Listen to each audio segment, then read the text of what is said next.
today let's talk about Psalms 121. So we will break this down slowly. The first verse is, I will lift up mine eyes unto the hills, from whence cometh my help. David out here, he's looking for help, but he's looking in the wrong places. He's looking up to the hills. He's expecting answers from somewhere else. And then when he doesn't find answers, he says, where will my help come from? It's the same example for us as well. We tend to look into different areas of our life for help. Let's say, for example, you look to your friends for help. You might look into the internet for help. You might look into a doctor for help. And nothing wrong with that. But did you get help from them? That's the question. The answer is in verse 2. The verse 2 says, my help comes from the Lord, which made heaven and earth. Your first reaction, whatever you're faced with in life, should be first you turn to the Lord. You don't turn to your friends, you don't turn to a doctor, you don't turn to the internet. You first turn to the Lord. And once you turn to the Lord, God might use a friend, God might use a doctor, God might use internet, God might use something. But your first reaction is to first seek the Lord, pray, and look into Him. Don't look elsewhere, don't look to the hills, don't look to other people. Look to Christ. And then David says in verse 2, he says, my help comes from the Lord who made heaven and earth. It's interesting because he didn't say, my help comes from the Lord who parted the Red Sea, or my help comes from the Lord who healed a man. It doesn't say that. It says it comes from the Lord who made heaven and earth. So here David is reminding himself that my help comes from my God who actually is the creator of this universe. He's reminding himself that he's all powerful. He's trying to get the size of his God as big as possible in his mind, in his heart, so that he can have this confidence and know that my God is well able to take care of me. And this is the context of this entire verse 121. Here this verse, the chapter 121 is talking about your God who is the creator of this universe. He's the creator of heaven and earth. This is the God you pray to.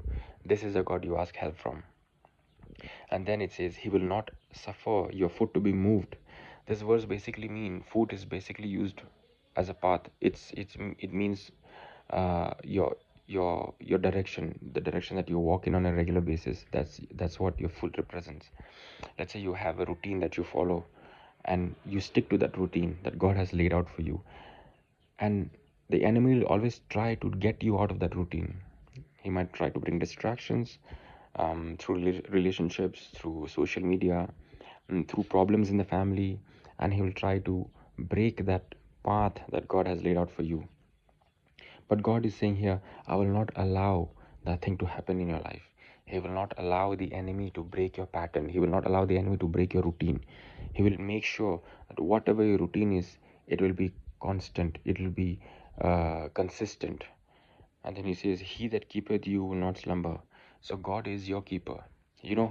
Keeper is a picture of a security or a guard. Now, you might have been to a hotel, you might have been to hostels, and there are security guards, but they are limited. If things happen, you are like, yeah, he's a human, he can't be everywhere. But what if I said that the God who made this entire universe is your security guard? He is the one who is looking after you. What peace you can have in your heart knowing that the fact that, wait, my God is looking after me. My God is there to take care of me.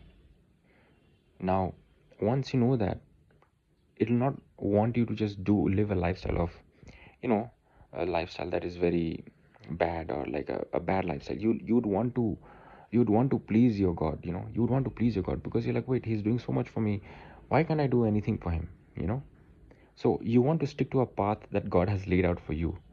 It's not a path that you just do whatever you want to do in your own pride and in your own lust of the eyes, lust of the flesh. Those are not the things that you want to do. You want to seek the Lord first and pray to him, ask him to show a path. He will guide and direct you, and then you follow that same pattern on a regular basis. And when you do that, you are actually protected from the enemy's plan in your life. You will notice that your life is more peaceful. You will notice your life is more protected. You'll notice that you don't hit hiccups in your lives. And then verse number 4 says, he that keepeth Israel will not slumber nor sleep. The picture of Israel in the Old Testament is a picture of us. Basically, it represents us now. Us, we have accepted Christ, we are a picture of Israel. So God is saying, He that keepeth you, again, basically He's reminding us that He is your keeper and He doesn't sleep. He's constantly watching over you. He doesn't blink His eyes. His constant protection is over you. And you need to be aware of that He's constantly looking after me.